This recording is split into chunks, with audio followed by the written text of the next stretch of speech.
Bismillahirrahmanirrahim. Today our topic is supercoiling and how we resolve the problem of supercoiling. Last जो हमारा lecture था DNA replication का part number 2 जिसमें मैंने process of replication share किया था, उसमें मैंने सुपरकॉइलिंग के बारे में बताया था और आज हम उसकी डिटेल डिस्कस करेंगे। तो सबसे पहले सुपरकॉइलिंग होती क्या है, हम एग्ज़ाम्पल ले लेते हैं। जैसे कि हम एक रस्सी की एग्ज़ाम्पल ले लेते हैं, एक रोप की एग्ज़ाम्पल ले लेते हैं। जब हम उस रोप को खोलते हैं तो जिस एरिया से खोलते हैं, जैसे कि जिस एरिया से हम उसे ओपन अप करेंगे ना, वो एरिया होगा एरिया ऑफ रेप्लिकेशन, ठीक है, रीजन ऑफ रेप्लिकेशन, या फिर हम उसे कहेंगे रेप्लिकेशन बबल। अब वो वहाँ से तो ओपन अप हो जाएगा, लेकिन अब हम देखेंगे कि वहाँ से तो ओपन अप हो गया वो, लेकिन जो उसके आगे है ना, डीएनए के जो आगे वाला रोप होगा, उस पर क्या होगा, बल ज़्यादा पड़ जाएगा, यानी वो ज़्यादा स्क्वीज़ हो जाएगा, ज़्यादा मतलब वाइंड अराउंड ईच अदर हो जाएगा, ज़्यादा ट्विस्ट कर जाएगा। तो उसको हम बेसिकली क्या कहेंगे, सुपर कॉइलिंग कहेंगे। सुपर कॉइलिंग अब हमारे पास दो तरह की होती है, एक पॉजिटिव सुपर कॉइलिंग होती है और एक हमारे पास नेगेटिव सुपर कॉइलिंग होती है।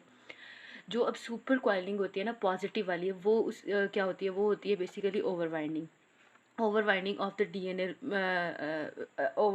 डीएनए का एक दूसरे के गिर ज़्यादा रैप अप कर जाना, ज़्यादा उसका वाइंड अप कर जाना, या फिर हम उसे कहेंगे ज़्यादा ट्विस्ट कर जाना, ओवर ट्विस्ट कर जाना, वो क्या होगा, ओवर वाइंडिंग। और अब इसका हम क्या कहेंगे कि ये जो ओवर वाइंडिंग है ना, अहेड ऑफ द रेप्लिकेशन फोक होगी या टूवर्ड्स द रेप्लिकेशन फोक होगी, मतलब जिस डायरेक्शन में रेप्लिकेशन फोक जा रही है ना, उस डायरेक्शन में ओवर वाइंडिंग हो जाना डीएनए के स्टैंड की। लेकिन जो अंडर वाइंडिंग है, अंडर वाइंडिंग अब कहाँ पे हो रही होती है, वो बिहाइंड और अवे फ्रॉम द रेप्लिकेशन फोक हो रही होती है। यानी जहाँ पे रेप्लिकेशन फोक होता है ना, जहाँ पे जो हमारा रेप्लिकेशन बबल है, जहाँ पे हमारा रेप्लिकेशन फोक बना हुआ है, ये मैंने प्रीवियस पार्ट नंबर 2 में, जिसमें मैंने प्रोसेस ऑफ रेप्लिकेशन बताया था, उसमें मैंने रेप्लिकेशन फोक के बारे में सारा कुछ डिस्कस किया हुआ है।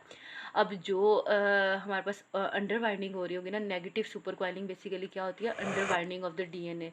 अंडर वाइंडिंग अब कहाँ पे हो रही होती है, डीएनए के away from the replication fork या behind the replication fork. Behind the replication fork यानी रेप्लिकेशन फोक से पीछे। अब हमारे पास जो पॉजिटिव सुपर कॉइलिंग है ना, उस प्रॉब्लम को रिजॉल्व करने के लिए हमारे पास टोपो आइसोमरेज एक फुल फ्लेज एंजाइम होता है, ठीक है। तो टोपो आइसोमरेज जो है वो हमारे पास फुल फ्लेज एंजाइम होता है। यहाँ पे टोपो आइसोमरेज की 2 टाइप्स होती हैं, एक टाइप 1 होता है टोपो आइसोमरेज एंजाइम और एक टाइप 2 टोपो आइसोमरेज एंजाइम होता है। अब ये बड़ा प्यारा सा एंजाइम होता है हमारे पास। यहाँ पे इसके पास 2 डोमेन्स हैं, ये मतलब इसके पास 2 डोमेन्स होती हैं।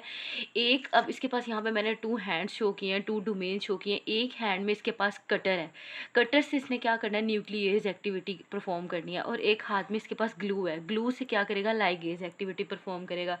यानी कि एक जो है इसका हैंड, उसके पास कटर है, जो सा कटर है ना, उसने न्यूक्लियस एक्टिविटी परफॉर्म करनी है। यानी जो भी न्यूक्लियोटाइड, जो भी चीज़ है ना, जो भी डीएनए के स्ट्रैंड के अंदर जो न्यूक्लियोटाइड है उसको कट करेगा।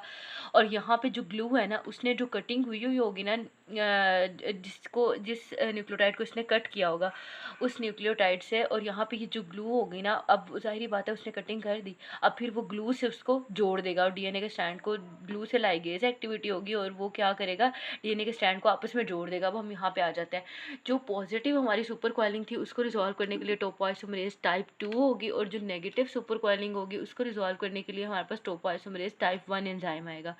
अब जो टोपोआइसोमरेज टाइप 2 है ना, इसका काम क्या है, इसने डीएनए के बोथ स्टैंड्स को कट करना है। डीएनए के 2 स्टैंड्स होते हैं जो कि एंटी पैरेलल होते हैं, जो कि कॉम्प्लीमेंट्री टू ईच अदर होते हैं, जो कि आपस में ट्विस्ट हुए होते हैं। उसने क्या करना है, दोनों स्टैंड्स को आपस में कट करेगा। उसका जो भी उसकी ओवर वाइंडिंग हुई होगी, जो भी उसका सुपर कॉइलिंग हुई होगी, उसको वो आपस में रिजॉल्व करेगा और फिर वो दोनों एंड्स को क्या करेगा, सील कर देगा। लाइगेज एक्टिविटी के थ्रू उसकी सीलिंग हो जाएगी।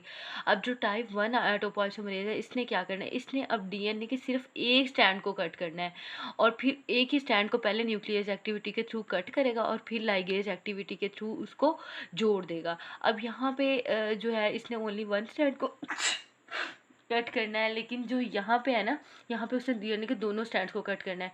हम एग्जांपल ले लेते हैं, जैसे कि एक रस्सी है, उसमें बल आ गया। रस्सी मतलब जैसे कि डीएनए है ना, डीएनए की एग्जांपल दे रही हूँ कि मैं एक रोप की तरह, जो जैसे एक रस्सी होती है, अब उसमें जब बल आ जाता है, अब यहाँ पे वो कहता है कि हम एक स्टैंड को कट करेंगे, वो बल निकालेंगे और फिर हम उसे रीसील कर देंगे लाइगेज एक्टिविटी के थ्रू। लेकिन यहाँ पे क्या होगा, हम दोनों स्टैंड्स को इकट्ठा कट करेंगे और उसके बल को निकालेंगे, यानी उसकी सुपर कॉइलिंग को रिजॉल्व करेंगे और फिर हम उसको लाइगेज एक्टिविटी के थ्रू उसको रीसील कर देंगे। And it's all about the super coiling.